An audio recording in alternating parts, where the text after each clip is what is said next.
Glória a Deus. Amém? Cumprimento a todos com a paz do Senhor. Amém?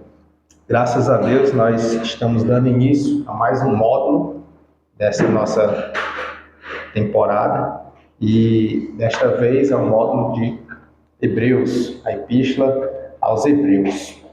É uma epístola muito interessante, muito boa, polêmica às vezes, onde tem assuntos que é palco de discussão no campo da teologia, algo assim que edifica muito, mas também gera muitas discussões. E mesmo assim nós iremos ingressar e nesta feita, né, no módulo de Hebreus, mesmo havendo polêmicas, nós temos que encarar, né? Vai ser e esse encarar, ele deve ser com muita prudência, com muita graça, com muita honra. E eu quero aqui já dar início com o nosso material apresentando, né, nesse módulo. Nós iremos ver sobre a introdução, que é de praxe, né? Autoria, data, destinatário, temas, propósito, que é o de costume. Só que neste módulo nós teremos também alguns pontos que vai falar sobre a canonicidade, que é um dos tópicos ou assuntos que ainda não foi tratado nos outros. A gente tratou assim por cima, como uma abordagem extra. Aqui não, ele já vem inserido. Também teremos aqui o valor teológico, que já é de costume, divisão do livro, esboços, comentários e, por fim, a conclusão. Tá? Eu acredito que nós teremos aí alguns encontros, talvez uns quatro aproximadamente, diferentemente do nosso anterior, foram 6 encontros, né? Foi uma benção, né? E aí nesse eu acredito que uns 4 a gente consiga concluir. Mas enfim, seja conforme a vontade de Deus, o propósito aqui é transmitir o conteúdo e sermos edificados. Então, vamos para o conteúdo. Nós iremos iniciar com a introdução. A introdução aqui no nosso material, na minha página 4, no início. Não sei como é que está aí. Página 4, pronto. Glória a Deus. Senhor, tá bom? Veio em cima até, quiser um emprestado, e aí? E ainda não trouxe? Já trouxe. Esse é da senhora, cara. Aqui eu acho. Esse aqui eu acho que é do Marciano, eu acho. Mas aí dá pra ver, né? No final. Esse é do Ozanil. Ozanil, pronto. Inclusive, pronto, tá certo. Vamos lá, introdução. Na introdução, aqui no nosso material, ele vai dizer que Hebreus ele pode ser considerado como uma das literaturas mais complexas, né? Como a gente falou, do Novo Testamento. Por que mais complexa? Se tem Apocalipse, por exemplo, né? Ela não vai dizer que é a mais, é uma das, né? Uma das. Mas traz esse termo de ser uma das mais complexas, porque vai tratar sobre a divindade de Cristo e sobre alguns comportamentos em que é discutido no campo da teologia e bem polêmica que não se encontra resposta. Não se tem. Aqui a gente vai encontrar. Muito parecido com a carta de Paulo, a Epístola de Paulo aos Romanos, né? Muito parecido. Porque lá na Epístola de Paulo aos Romanos tem alguns temas que são abordados que são de cunho teológico complexo. Assim também Hebreus também tem esses pontos. E aí a gente vai encarar eles, não nessa aula. Essa aula é introdutória, mas nas próximas a gente vai estar encarando. Então não falte, né? Não perca, né? Para a gente poder estar bem alinhado. E aí ele diz que muitos têm dificuldades em entender a sua mensagem, considerada como uma das epístolas gerais. Hebreus não chega a identificar uma autoria, né? Ele fala aqui como epístola geral, sendo que a gente já estudou, né, as epístolas gerais ou universais, e Hebreus esteve de fora. Por que esteve de fora? Por conta da sua complexidade. É tanto que ela é um módulo único aqui na sistematização do nosso curso, né? Como já falei em outras aulas, essa sistematização ela depende de curso para curso. Cada curso organiza do jeito que entende que é melhor para a compreensão dos alunos. Então, a nossa grade curricular, ela separa Hebreus por entender o grau de complexidade e deixa isolada para que ela tenha o privilégio de ter aí 4, 5 aulas só com ela. Ou seja, é uma atençãozinha razoável, né? Muito bom. Porque se tivesse colocado junto com as outras, aí ia ser uma aula Hebreus todinho. Então, assim, não era razoável, né? Pra gente não era interessante. Então, Hebreus, pelo grau de complexidade, aí recebeu nossa grade curricular, recebeu um módulo exclusivo. Então, para ver a importância que tem Hebreus. José, de fato, então, merece a atenção, tá? Merece a atenção. É um módulo inteiro somente para Hebreus. Maravilha, né? Seria bom se a gente tivesse tempo pode ser outro, bom? De ter esse privilégio para cada um, né? Cada um ter um módulo inteiro, mas aí seria, pode ser outro, bom, né? Seria assim uma faculdade para você passar aí 5, 6 anos estudando, então, para a gente não passar esse tempo todo, aí infelizmente é comprimido, assim, né? Comprimido, tá? Então vamos aqui. Aí ele considera aqui como geral, que ela faz parte do compêndio do geral, tá? Ela faz parte.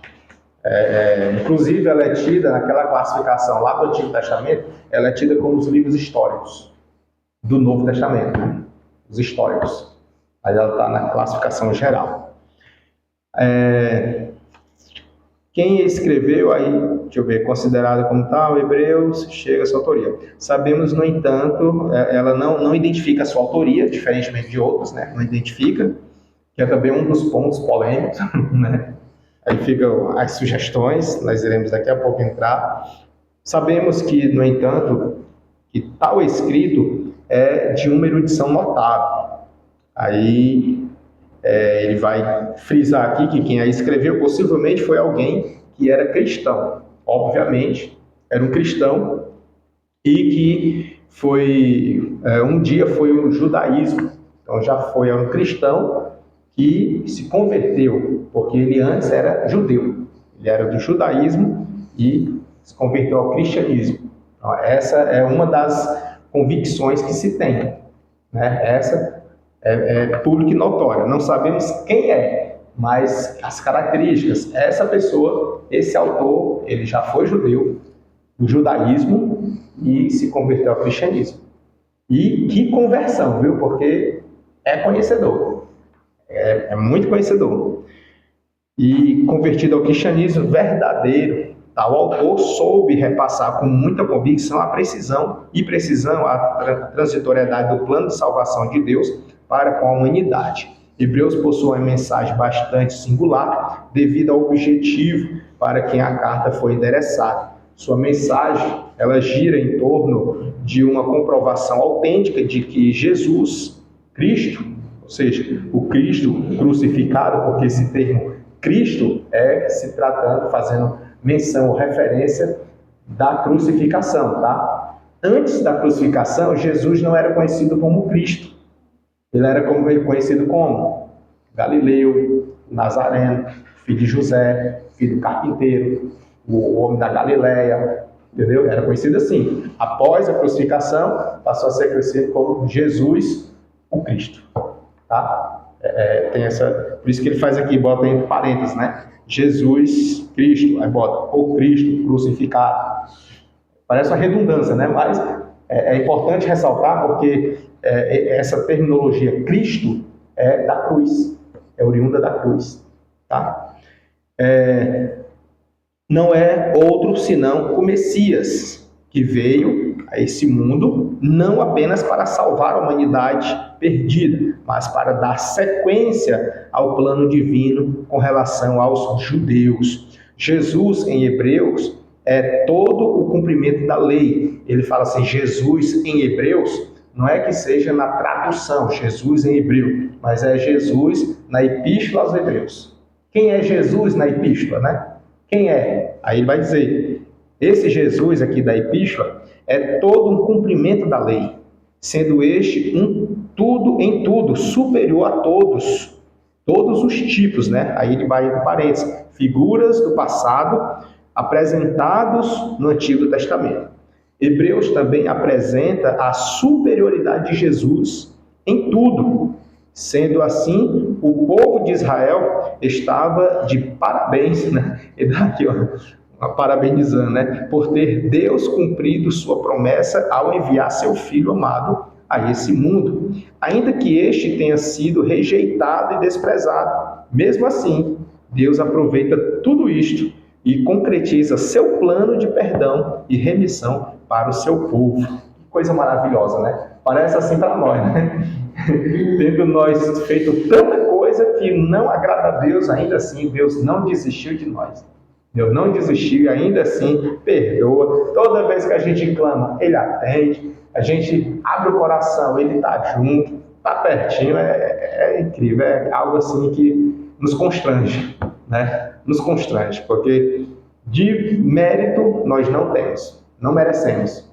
Mas pelo seu infinito amor, a sua infinita graça, pela realização, concretização do seu plano divino e não poder voltar contra a sua própria palavra, Ele nos atende, Ele nos ouve. Então é maravilhoso isso. Glória a Deus. Por fim, Hebreus. Hebreus é a epístola, tá? A epístola aos Hebreus mostra aos judeus de todas as épocas que em Cristo o ser humano poderia cumprir a lei de Deus. Ou seja, em Cristo, tem como cumprir a lei de Deus, a lei divina, a lei mosaica, digamos assim? Humanamente falando, é impossível, porque a lei é muito pesada, é muito criteriosa, é muito cheia de pormenores. Então é impossível você cumprir toda a lei. Mas em Cristo se torna possível. Já pensou? Por quê? Porque Cristo é o homem perfeito. Então, estando nele, a gente alcança a perfeição. Estando nele, a gente alcança a santidade. Estando nele, a gente alcança o grau que Deus exige da humanidade. Somente em Cristo. E aí, Hebreus, ele mostra isso, nessa transitoriedade. O antigo para o novo, nessa transição. E já não era mais necessário viver de rituais ultrapassados exigidos pela antiga aliança. Cristo substitui todas as dificuldades que outrora era impossível de ser alcançada com esforços humanos. E mais, tudo quanto Deus tinha para falar ao homem pecador, isto Ele o fez através de Jesus, que em tudo é a última revelação de seu ser ao mundo. Ele bota esse termo aqui, ele é um pouco assim polêmico, porque se disser que Cristo é a última revelação de seu ser ao mundo, aí fica aquela questão polêmica a respeito do Espírito Santo, né? Porque o Espírito Santo veio depois de Jesus. Então, aí essa parte aqui, esse termo de ser a última revelação é também polêmica.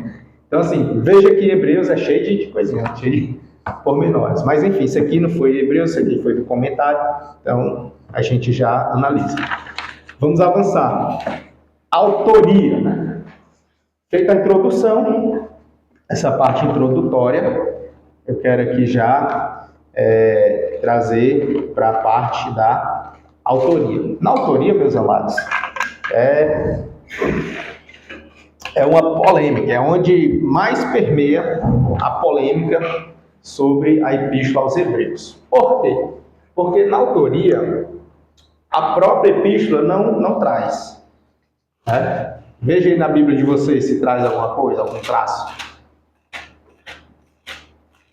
Em tese, não é para ter não.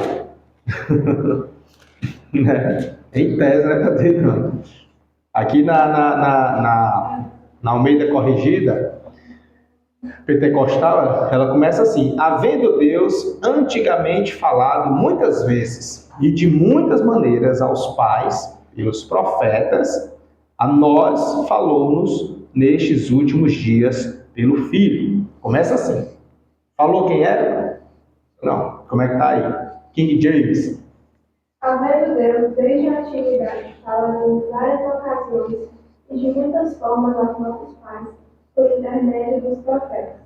Entendeu? Não, só até aí. Ou seja, não menciona quem é, né? Parece assim que está dando continuidade a uma fala, né? Que já vinha antes. Né?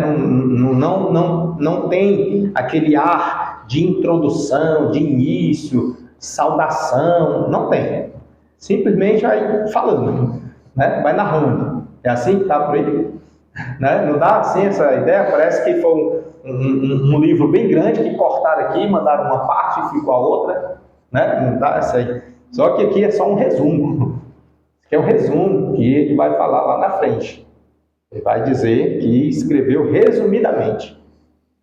Né? Ou seja, não é que seja um resumo de outro livro. É que ele falou assim, estou só sintetizando. Eu estou falando aqui é só assim uma síntese, só uma entrada, um resumo. Enfim, ele não apresenta, o autor não traz o nome, não diz quem é. Como não diz quem é, e o estudioso de teologia, ele é tanto quanto curioso, aí ele fica querendo saber quem foi. Rapaz, quem foi que escreveu isso tão maravilhosamente? Que lindo! Como essa pessoa conseguiu classificar ou identificar as características, as peculiaridades de Cristo, a sua divindade, transitoriedade, a sua inserção na história, o sentido, a sua tipologia, tudo de forma perfeita, em um único livro, numa epístola. Né? Quem é essa pessoa? E aí despertou a curiosidade, e aí foram em busca. E nessa busca, aqui no nosso material, ele vai apresentar alguns, né? Ele vai dizer assim, como já falamos na introdução, não há nenhuma indicação explícita sobre o escritor da Epístola aos Hebreus. Os escritores cristãos primitivos também não dão qualquer testemunho unânime ou convincente. Ou seja, nem tem na Epístola e nem os escritores primitivos, tidos como os pais da igreja. Ninguém fala nada. Já pensou? Aí fica aquele mistério. E aí? Quem foi? Ou uma carta do além? Né? Foi um anjo que desceu, escreveu e mandou? Não. Até porque a gente vai ver na epístola que essa pessoa era conhecida. Conhecida deles, do destinatário. Então, quem era? E aí, alguém sugere?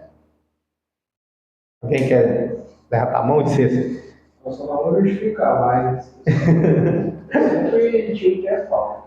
Paulo, é a grande aposta. Pagar dinheiro. A grande aposta aqui no Ocidente, e é sempre bom a gente ter isso em mente, tá? Muito importante, inclusive, dividir, né? O Oriente do Ocidente. Outra divisão extremamente importante é o tempo. Como assim? O período dos primeiros séculos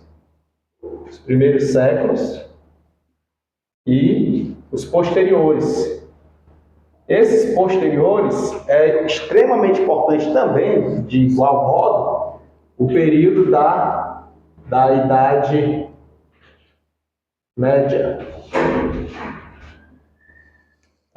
Porque na Idade Média foi um período em que os estudiosos, os teólogos, eles se aprofundaram, eles foram em busca dos originais, e eles estavam mais perto de lá do que nós, né?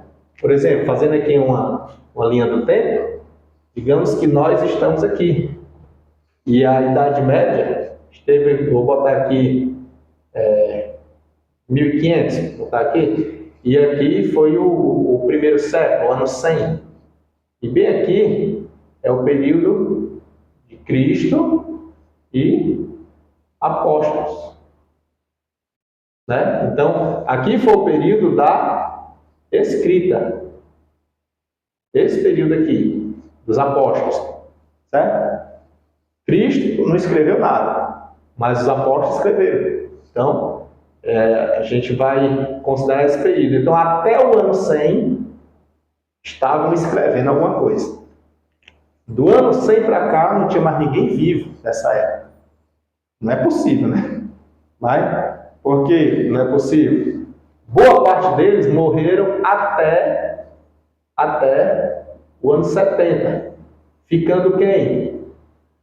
João, né? E morreu por volta do ano 90, alguns dizem que 95. Enfim, fica a variante aí. Então, assim, o último a morrer foi João. E como a gente tem esse primeiro século foi de escrita, o entendimento que se tinha até aqui era um, o entendimento que se tinha até aqui era outro. E vou além. O entendimento que se tinha aqui, no século V, até aqui, já era outro. Aqui era um, século I, outro. Do século I até o século, do século II, porque aqui já começa sendo 2, né? Século II até o século V, outro entendimento. Do século V até o século XV, outro entendimento. Imagine nós aqui. Entendeu? Então, assim, geralmente, quem está aqui busca as fontes aqui. E quem estava aqui buscava as fontes aqui. Porém, como esse período foi um período de muito estudo, pessoas se dedicavam, parece que a vida era só para isso, eles conseguiram fontes até aqui. Entendeu? Então eles deram um salto. Por isso que hoje, aqui no Ocidente, valoriza-se muito esse período. Nós aqui, né? Porque o do Oriente não. Do Oriente eles derrubam, mas do Ocidente valoriza. E essa valorização, ela tende a ser aqui. Muitas pessoas falam daqui nesse período. Principalmente aqui para cá, do século XVII, que é o período chamado de Iluminismo. Principalmente aqui. Muitas pessoas daqui vão valorizar isso aqui também. Só que aqui está mais para o secularismo. É mais as faculdades, eles valorizam muito. Por falar em faculdade, aqui, eu, por exemplo, estudei na faculdade períodos daqui, do século I. Por quê? Porque a gente vai em busca da história, do recorte na história, né? E aí, como pelo curso que eu fiz de Direito, a gente estuda o greco-romano. Como estuda o greco-romano, acaba que inserindo na Bíblia sem nem querer, né? Ou querendo, mas não podendo evitar.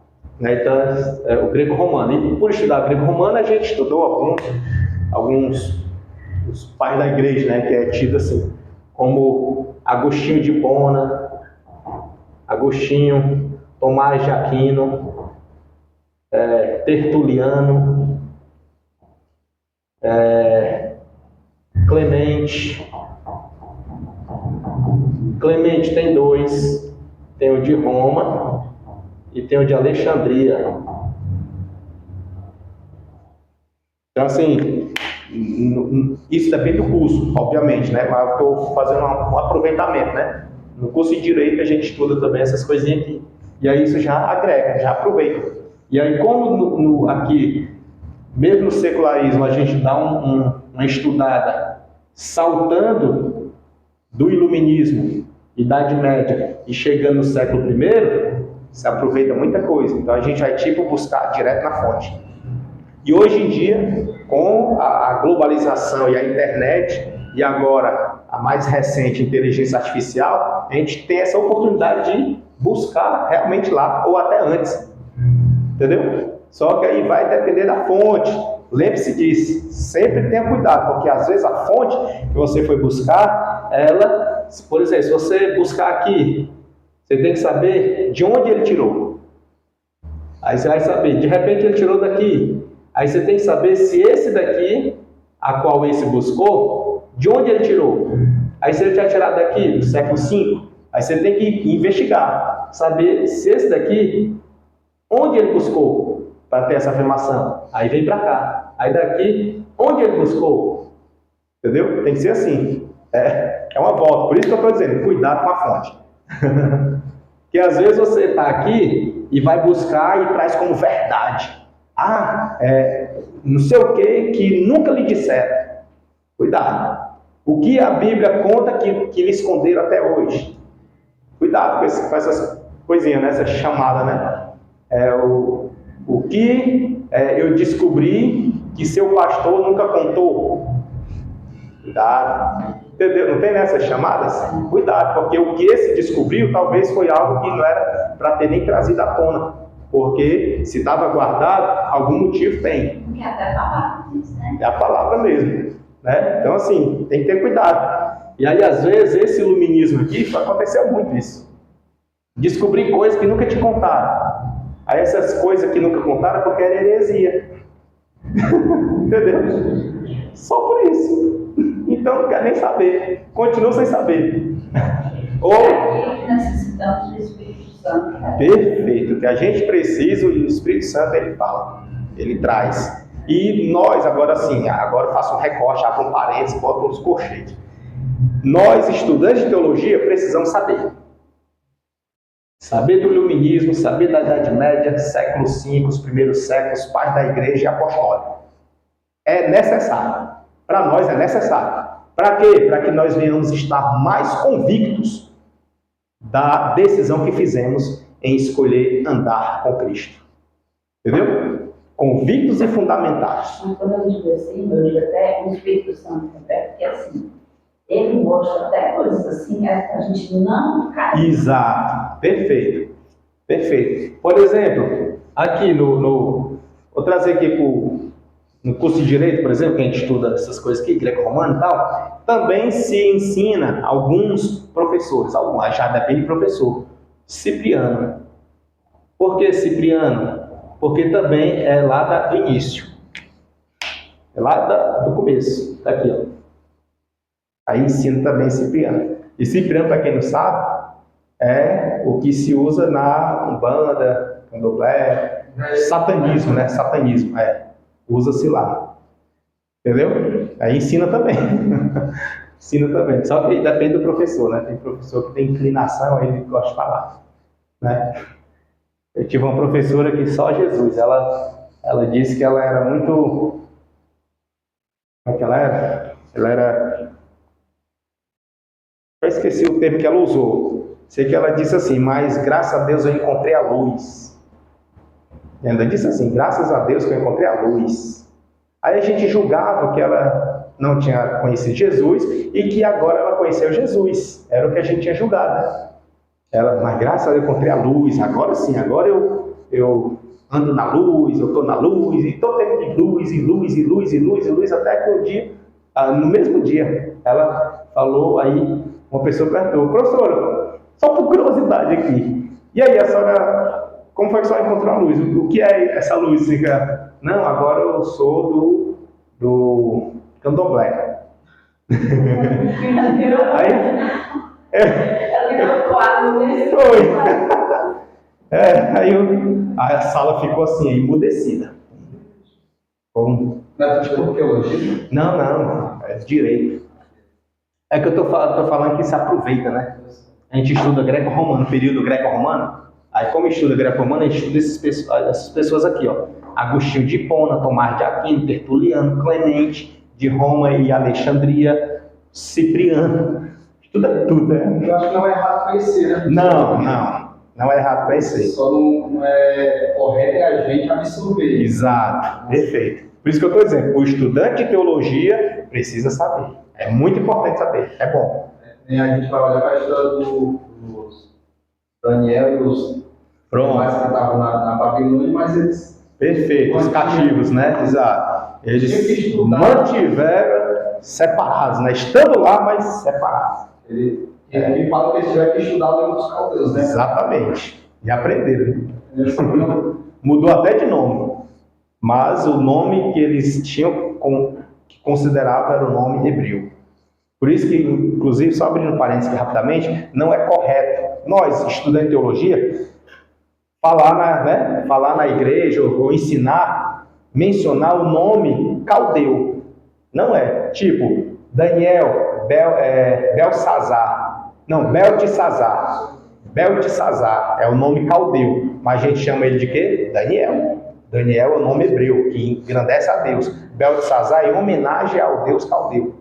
E aí os três amigos de Daniel, Misael, Ananias e Azarias, é o nome hebreu, é para chamar assim, mas comumente a gente vê o povo falar com ele, até pregador, pastor, seja quem for, cantor, tem louvor, tem todo canto, chama Sadraque, Mesaque e Abednego. As pessoas falam, mas para nós que conhecemos, a gente que estuda, nós somos estudiosos, teólogos, é correto? Não. Ainda mais a gente sabendo, aí é que é mais errado ainda, porque agora nós sabemos, se fizer, aí já é pecado, entendeu? Então não é correto a gente pronunciar esses termos, sabendo que é errado, entendeu?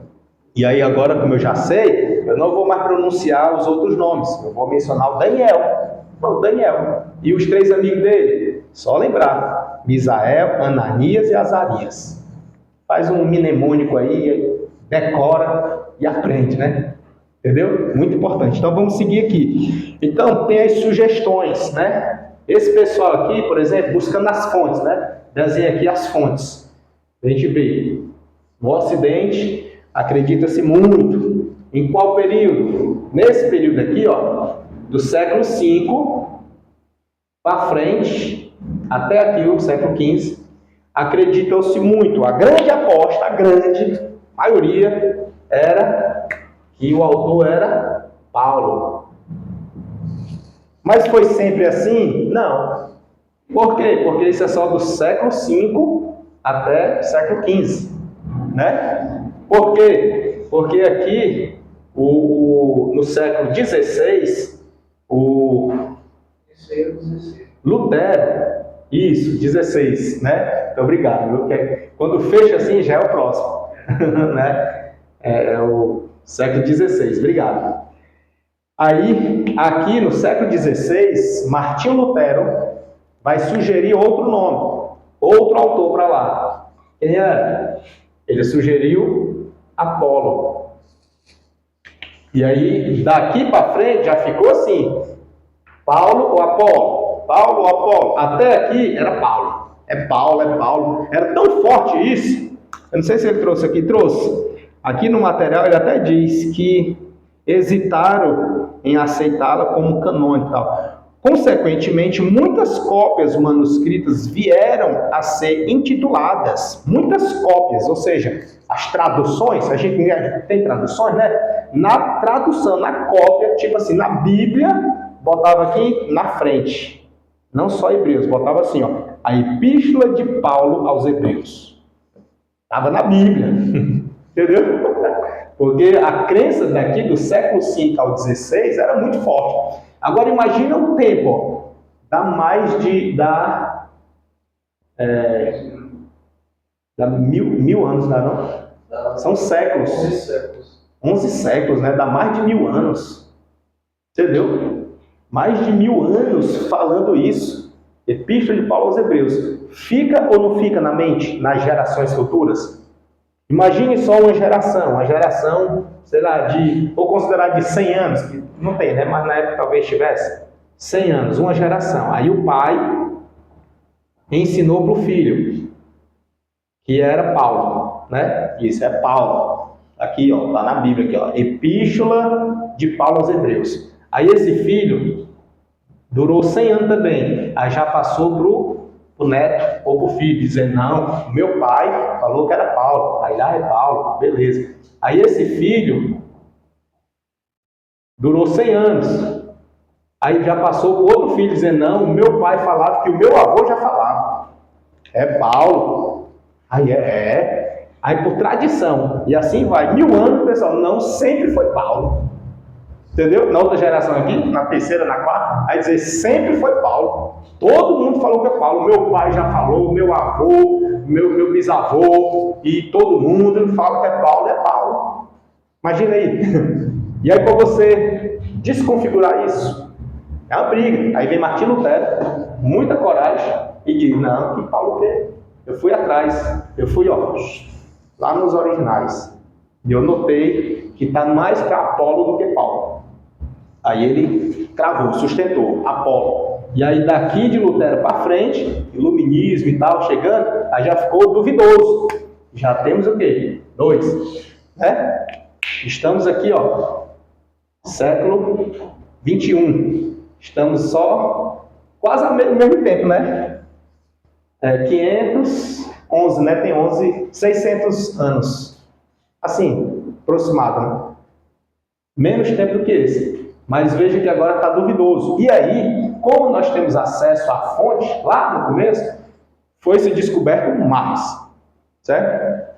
Outros já sugeriram. Por exemplo, aqui ele vai dizer que Tertuliano, né? Tertuliano, e aqui, ó, que eu já vi lá na faculdade que eu vi. Deixa eu apagar bem aqui só. Tertuliano, ele é daqui, ó. Ele é de 160 até 220, salvo engano. Ou seja, ele é do século II e passou a virar do século e morreu no século III, né? Ele nessa época, ele disse que era Barnabé. Lembra que esse primeiro século aqui, ninguém falava que era Paulo? Paulo foi do 5º século. Do 5º para frente. Então, para trás, o que falava? Para trás. Dizia o quê? Está aqui, ó. Tertuliano falou que era Barnabé. Clemente, aqui, ó. Tertuliano, falei. Clemente é antes. Clemente, ele é contemporâneo, viu? Clemente, ele é de 35 até, salvo engano, 96 que ele morreu. 96, 97, por aí. Mais ou menos 97. Por aí. Ele é do 1º século, Clemente. Aí, qual Clemente, né? Qual Clemente? É a pergunta que é para vocês terem feito. Na minha cabeça eu pensei não. Foi, né? Qual Clemente? O de Roma. Clemente de Roma. Tá? Esse tempo aqui, ele foi contemporâneo. Só que ele era de Roma. Né? Não morava lá em Jerusalém. De Roma, mas era contemporâneo. Então, assim, pelo menos as conversas, os falatórios e tal, ele estava por dentro. Inclusive, a Igreja Católica considerou ele sendo o 4º Papa. Foi. A Igreja Católica. Enfim, vamos lá. Clemente, ele disse que poderia ser Tiago. Hã? Isso, o meio-irmão. O menor, né? O menor. Aí, deixa eu ver se ele traz aqui do Clemente. Não lembro se eu vi aqui. Tem aí? Mas eu acho que é o Clemente de Alexandria. Alexandria, né? Isso.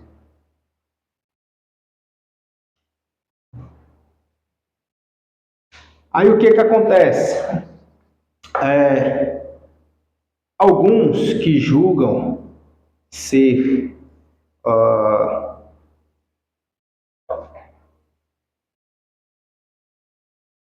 não, perdão, não é Tiago, é Lucas. Vê aqui. Ele sugere ser Lucas. Diz que Paulo escreveu e Lucas traduziu para o grego. Por isso que teve uma divergênciazinha na língua, na linguagem, porém bem rebuscada. Aí ele julga, Clemente sugeriu que Paulo escreveu em hebraico e que Lucas traduziu para o grego. É assim. Né? E depois, Orígenes, ele também pensava o mesmo. Achava que realmente Paulo fazia mais sentido. Só que Orígenes já é mais para frente. E aí, aqui no 1º século, eles estavam considerando ser Paulo, porém com a ajuda de Lucas. Ajuda de Lucas. E aí esse conhecimento tenha se dado em virtude de Lucas. Por quê? Só que aí nós vamos vamos para as refutações, tá? Qual o sentido? Tipo assim, quem diz que é, o que é que eles alegam? Deixa eu apagar aqui para me botar mais isso aqui para cima. E...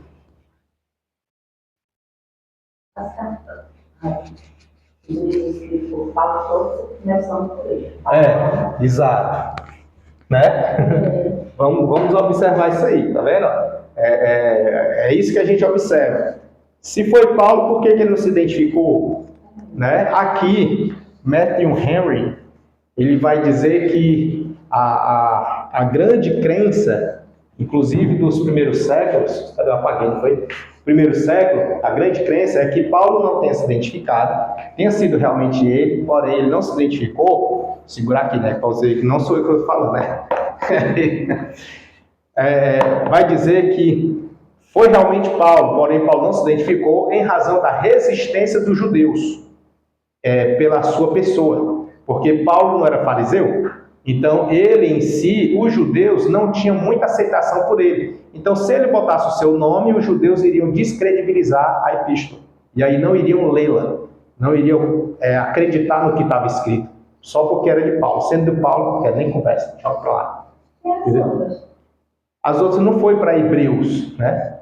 Entendeu? Foi para cristão. Entende?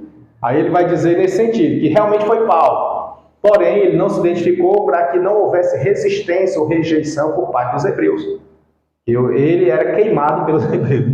Os hebreus tinham... Está entendendo, né? Que ele não era fariseu? Aí... Nesse daqui ele diz que a epístola do apóstolo são Paulo aos hebreus. São o quê? Paulo aos hebreus. Quem que fala? Aquele que eu mostrei. Aqui, né? Sim, deixa eu ver. É o que partiu agora, né? Ele fala o quê? Veja qual é a fonte que ele usa, entendeu? Porque vê que ele é nosso contemporâneo, né? Ele James Swaggart, né? James Swaggart. Pronto, James Swaggart. Bíblia de Estudo de James Swaggart. Como ele é contemporâneo nosso, ele foi beber em alguma fonte. Ele não é da época. Dá para entender? Aquilo que eu falei, que eu fiz agora há pouco, a linha do tempo, faz a linha do tempo, fica muito boa de assimilar. Se James Swaggart, acho que é 2M, né? Y aqui Y, né? James Swaggart, ele é do século 21, ele é do 20 e 21, né? Transitório foi de 1990 alguma coisa para 2000, morreu agora em 2025, não foi? Aí é demais, né?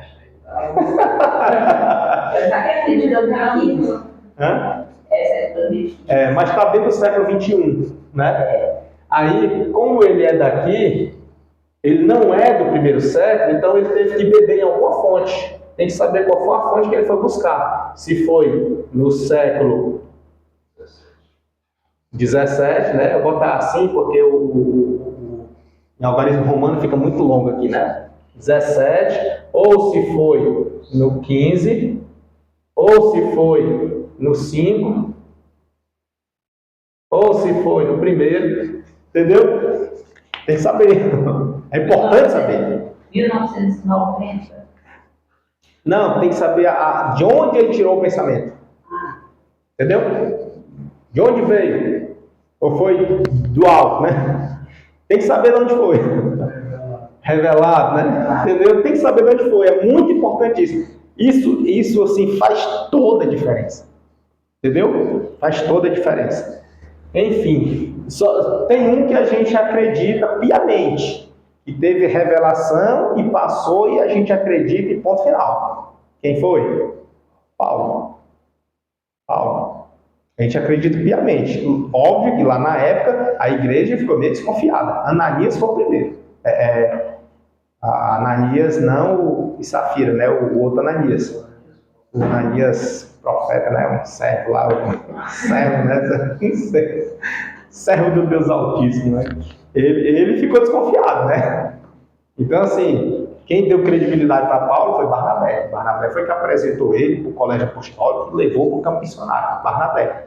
Então, a gente percebe assim que ele teve o quê? Visão.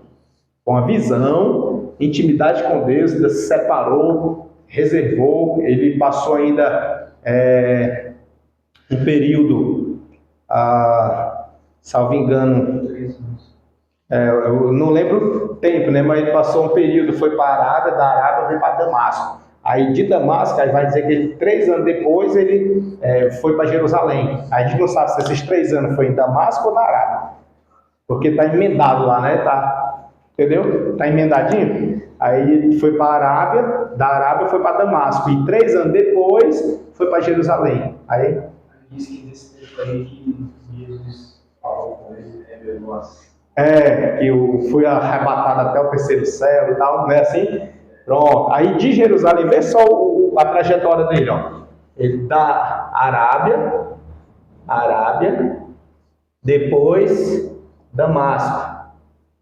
Aí de Damasco, aqui, aí vem aqui, ó, 3 anos. Depois ele foi para Jerusalém.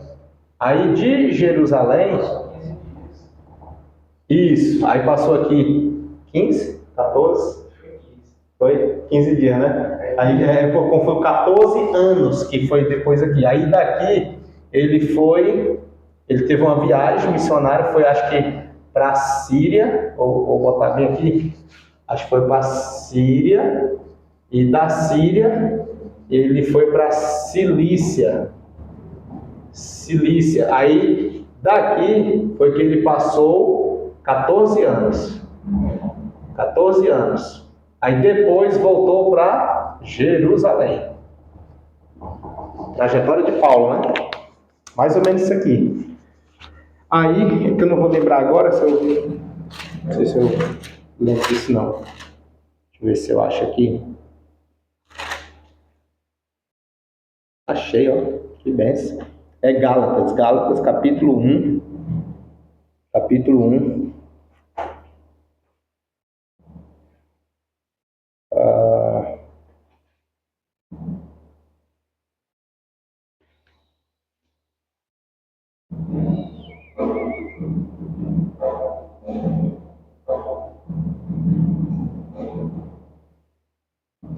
Capítulo 1, versículo 17 em diante. 17 em diante, ele diz assim: nem tornei a Jerusalém a ter com os que já antes de mim eram apóstolos, mas parti para a Arábia e voltei outra vez a Damasco. Depois, passados 3 anos, fui a Jerusalém para ver a Pedro e fiquei com ele 15 dias. E não vi a nenhum outro dos apóstolos, senão a Tiago, irmão do Senhor. Ora, acerca do que os escrevo, eis que diante de Deus testifico que não minto. Depois fui para as partes da Síria e da Cilícia, né? Tá bem na hora aqui mesmo, né? Foi revelado pelo Espírito aqui, viu? Arábia, Damasco, 3 anos em Damasco. Quer dizer, 3 anos, a gente não sabe se foi aqui ou se foi aqui, né? 3 anos. Depois de 3 anos aqui, foi que a gente foi para Jerusalém, depois para Síria, Cilícia, aí 14 anos, aí veio para Jerusalém, né? Assim. Pronto. Então tá resolvido isso aí. Aí vem aqui, ó, o capítulo 2, versículo 1 vai dizer: depois, passados 14 anos, subi outra vez a Jerusalém com Barnabé, levando também comigo Tito. Aí já levou Tito aqui, não? Tá vendo? Tá na aula. Bate o print aí, que isso é inédito. Então vamos voltar aqui para Hebreus, né? Aí, o que acontece? Paulo, Matthew Henry vai dizer que foi Paulo realmente. Ainda justifica porque não tem o nome. Beleza? Fica quem quer, né? Tá aqui, tá escrito, né? Eu não, aqui, ó. Passou mais tempo dizendo que era Paulo do que dizendo que era outro. Foi mais de um milênio, né? Não dá mais de um milênio? Do século V, século VI ao XVI, né? Dá mais de um milênio dizer que era Paulo, que aí vem quem? Quem foi que veio e disse que não era? Lutero. Martim Lutero veio dizer. Quem foi? Foi Apolo. né? E aí aceitou, aí ficou naquela. E aí, para misturar mais, vem Clemente. Só que Clemente foi antes, né? Clemente foi antes. Clemente disse que foi quem? E aí? Clemente diz que foi Paulo, traduzido por Lucas. Por isso que está rebuscado, que está com uma linguagem muito boa e tal, não sei o que. Ele julga isso aí, que foi Paulo também, porém eu vou botar aqui. Não, vou botar só aqui, traduzido por Lucas, né? PR Lucas. Aí, vem Tertuliano. Tertuliano, que foi lá no século II, pertinho também, Tertuliano, dizendo que era quem? Barnabé. Barnabé, né? Quem foi que disse isso? Tertuliano. Tertuliano é de qual época? Segundo século, 160 depois de Cristo. 220, né? Até 220, pronto. Dá para entender? Aí, são o quê? São as apostas, né? Eu digo isso, eu acho que é aquele, mas e aí? Com qual base, com qual fundamento que eles falavam isso? Qual era o fundamento? Tertuliano, por exemplo, ele vai dizer que possivelmente foi quem a escreveu, mas a tal testemunho, ele vai dizer aqui, esse testemunho, os escritores cristãos primitivos também não dão qualquer testemunho. Não dão testemunho. Aí ele vai dizer, mas a tal testemunho falta ainda confirmação. Ainda que reste algo a dizer a favor do mesmo. Ou seja, reste algo a dizer a favor de quem? De Barnabé. Tem indícios para dizer que é Barnabé? Tem. Por quê? Porque Barnabé, ele vai dizer, o homem a quem foi dado o nome cristão, que significa filho da exortação, ele bota aqui exortação, mas não é exortação. Porque no grego vai estar, deixa eu ver qual nome está aqui, até referência, Atos 4,36, deixa eu ver aqui. Ele não fala exortação. Vê aí na King James se fala exortação.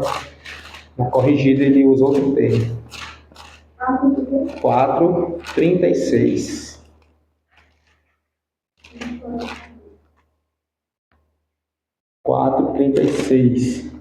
Porque fala filho da consolação. Consolação. Aqui na corrigida também, filho da consolação, né? Aqui é como se fosse um erro material, né? Um erro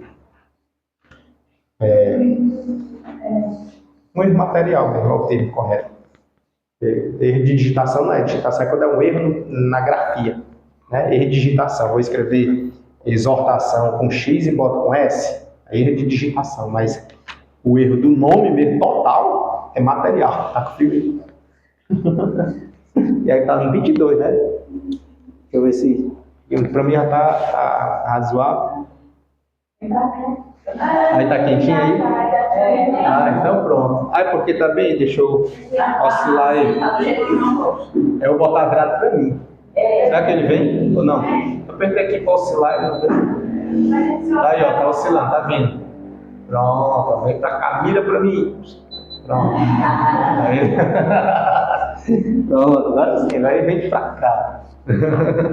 Então vamos lá. Aí ele fala filho da consolação, né? Diferente a exortação, né? Mas enfim. Aí vamos lá. Bem poderia ter sido o responsável por esta presente palavra de exortação.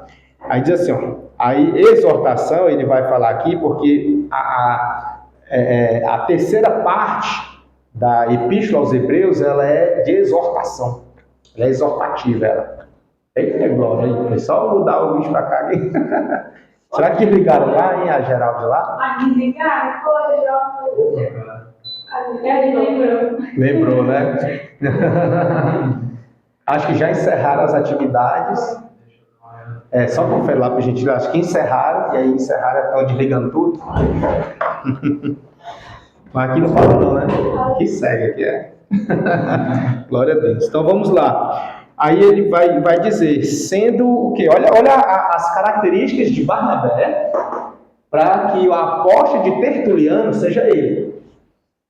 Né? Barnabé, Tertuliano vai dizer, é Barnabé. Por que você acha que é Barnabé? Aí vai dizer, sabe por quê? Aí diz aqui, porque ele era levita, ou seja, da linhagem levita.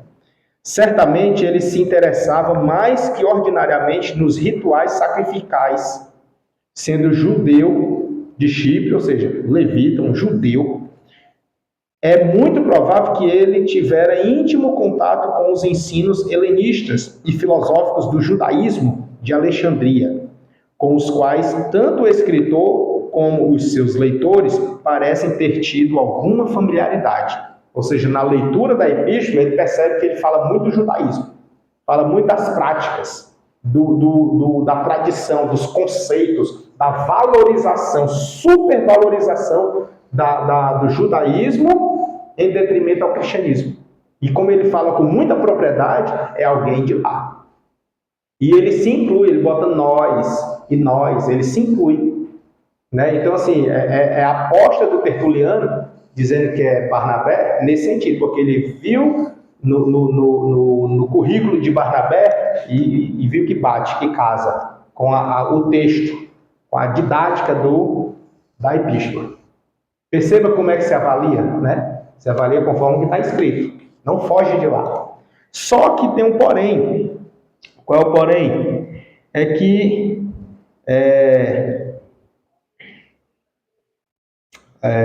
Barnabé, ele foi o quê? Antes de Paulo. Certo? Vou botar bem aqui. Barnabé foi antes de Paulo. Né? Não foi ou não? Não foi ele que apresentou Paulo para o colégio apostólico e levou para o campo missionário? Então, assim, se ele traz uma pessoa que está no total discreto, Paulo, convertido, estava no total discreto. E como Paulo convertido estava no total discreto, precisava de alguém de muita credibilidade para poder inserir ele. E quem foi esse alguém? Foi Barnabé. Então, Barnabé tinha muita credibilidade, tinha muita propriedade no colégio apostólico, de muita confiança, que trouxe alguém que está no total discreto, apresentou e botou a mão no fogo, disse, ó, isso aqui. Entendeu? E ganhou mesmo a confiança de todos, de tal modo que impuseram as mãos sobre ele e abençoaram, então, olha aí, vamos. Ou seja, Barnabé era de muita propriedade, pessoa assim, muito aceita no colégio apostólico. A gente pode pensar que essa que a pessoa fala escândalo assim tão grande para ela, a gente vê, por exemplo, Maomé, que diz que viu Jesus e recebeu uma mensagem que era um complemento do Evangelho. Isso. Aí a gente percebe um escândalo que seria para eles também. Vê logo quem perseguia, dizendo que Jesus e agora veio no caminho e agora chega aqui com, né? É bem comparado, né? Muito bem colocado. Então, assim, veja, a gente aceita? A gente não aceita, né? Entendeu? Imagina que nós fôssemos os judeus e encontrando Paulo, a gente ia aceitar? Mas nunca, entendeu? Nunca. Tinha que Jesus mesmo, pessoalmente, igual ele fez com Ananias, dizer assim, vai porque ele é um servo escolhido meu e muito vai sofrer pelo meu nome. Vai, assim, agora eu vou. Mas eu vou assim, né? Mas eu vou. Entendeu? Aí chega lá e diz, irmão Paulo, né? O Senhor me falou. Agora, outra história. Então, assim, veja que para quebrar essa resistência tem que ser algo divino. Agora, imagine uma geração inteira, uma nação, uma tradição muito forte, milenar. Não é fácil. Não é fácil. Então, Tertuliano acredita que foi Barnabé por esse sentido. Porém, a descredibilidade foi de quem? Em qual ponto? Nesse ponto aqui, ó. Hebreus 2, que vai dizer... Ó, perceba que Barnabé estava lá no meio do colégio apostólico, né? Contemporâneo. Para ter credibilidade, era alguém de antes. Não se ganha credibilidade e confiança da noite para o dia. Não é assim? Tem que ter tempo, história. E aí, Barnabé era um desses. Talvez Barnabé tivesse até visto Jesus, não se sabe, mas talvez. E aí, aqui no capítulo 2, versículo 3, ele vai... Quem achou? Pode ler, por gentileza. Como escaparemos nós, se não tentarmos para uma tão grande salvação, a qual, começando a ser anunciada pelo Senhor, foi-nos depois confirmada pelos que a ouviram. Pronto. Ou seja, Amigos dos discípulos. isso, né? Amigo dos discípulos, né? Ou seja, essa pessoa aqui, o escritor aos Hebreus, não era um discípulo. Não era. Que a gente já descarta, né? Não era um discípulo. Por que que não era? Porque ele está dizendo, começando a ser anunciada pelo Senhor, foi-nos, se incluiu. Como é que está aqui em James? Está diferente? Esse foi-nos, tal, como é que está aí? E como nos ligaremos se considerarmos tão grande salvação? Esta salvação, tendo sido proclamada pelo Senhor, foi depois confirmada a nós pelos que a ouviram. Mesmo sentido, né? Foi depois confirmada a nós, ó, foi-nos, né? Aí, confirmada pelos discípulos, pelos que a ouviram, né? Isso, que seriam os discípulos, pelos que a ouviram. Entendeu? Então, assim, não, o escritor aos Hebreus não estava lá. A gente já, por eliminação, já derruba, não estava lá. Mas ele conheceu os que estavam lá, porque ele ouviu direto de quem estava lá. E aí? Né? Aí, nesse ponto, puxa para lá, né? Só que tem um porém. Alguns dizem que não era aqui. Por quê? Porque Barnabé, ele esteve lá junto, só não era discípulo dos 12, mas estava. Entendeu? Tipo assim, ele ouviu direto, ele não ouviu de terceiros. Por isso que eu acredito mesmo. Paulo? Não. Ah, quem? Qual é a sua aposta? A sua aposta, né? Não? Eu só acredito mesmo, não, tudo mesmo. Porque Paulo também, né? Pronto. Por esse versículo aqui. Esse aqui já descarta, né? Descarta quem? Paulo, Barnabé. É todo mundo aí, né? Mas vamos ver outra análise lá no finalzinho. Capítulo 13, deixa eu ver se é o 13. Só conferir ali essa Assembleia. Capítulo 13. O capítulo 13, o versículo 12 em diante. Abreviamente. Não, o versículo 23. Versículo 23.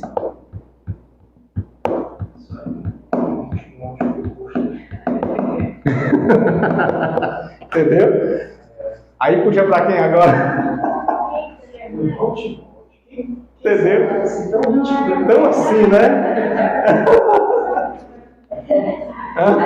É o 22, parece as palavras de Paulo. Não parece?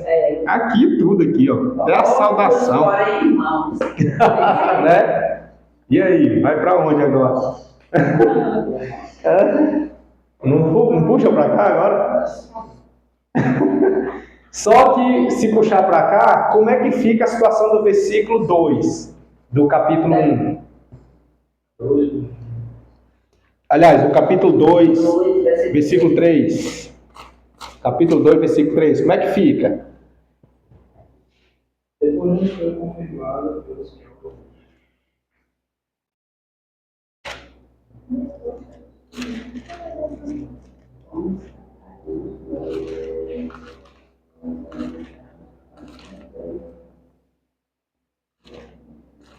Será que ele não está se incluindo assim, como é uma carta geral aos Hebreus? Então ele não está colocando como pessoal de como ele ouviu, assim, ele está colocando mais geral. Tipo, nós, os Hebreus, ouvimos dos discípulos. Tipo, sei lá, Eu sei. Depois. Não tem depois? Qual é a tradução? NVI. NVI? tem como. É assim, ó. Esta salvação primeiramente anunciada pelo Senhor, foi-nos confirmada pelos que a ouviram. Foi confirmado. Tipo assim, não disse que foi depois, né? E aí os discípulos pregavam enquanto Jesus estava lá, né? Eles pregavam, saíram para pregar, os 70 saíram para pregar. Entendeu? Foram, quem sabe, inclusive, um dos, eu não lembro quem é, que diz que Barnabé fazia parte dos 70. Barnabé. Mas não tem certeza. É igual aquela questão de Matias, né? É uma graça, né? Um ponto fora da curva, né? Volto para cá. Mas enfim, aí aqui, ó, Gálatas no capítulo Gálatas, quanto? Cadê? Caso faça erro. Estava aberto aqui. Fechei. Estou em sessão, será que o falecimento depois que eu fizer aqui? Talvez que Barnabé alguém está bem envolvido dentro do. Né? Contando com os apóstolos, né? Tá muito envolvido ele.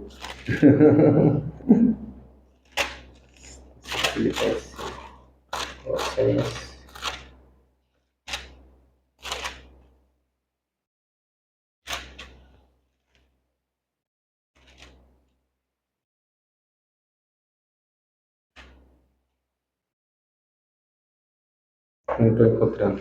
Mas enfim, depois eu acho. Enfim, Paulo, como ficaria Paulo nessa questão? Lembrei aqui, Gálatas 1. Gálatas, capítulo 1, versículo 12. Deixa eu ver se é o 9, porque já ouvi qual foi antigamente, e na minha nação se sempre, mas quando eu aqui, capítulo 1, versículo 12.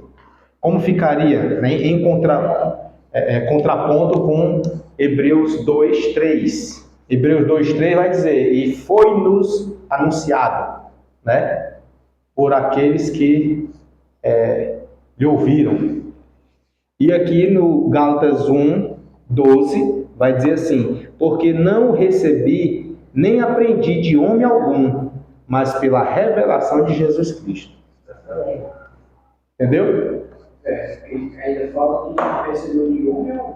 De homem algum. Está muito claro aqui, não tem. Entendeu? E aí, continua, Paulo?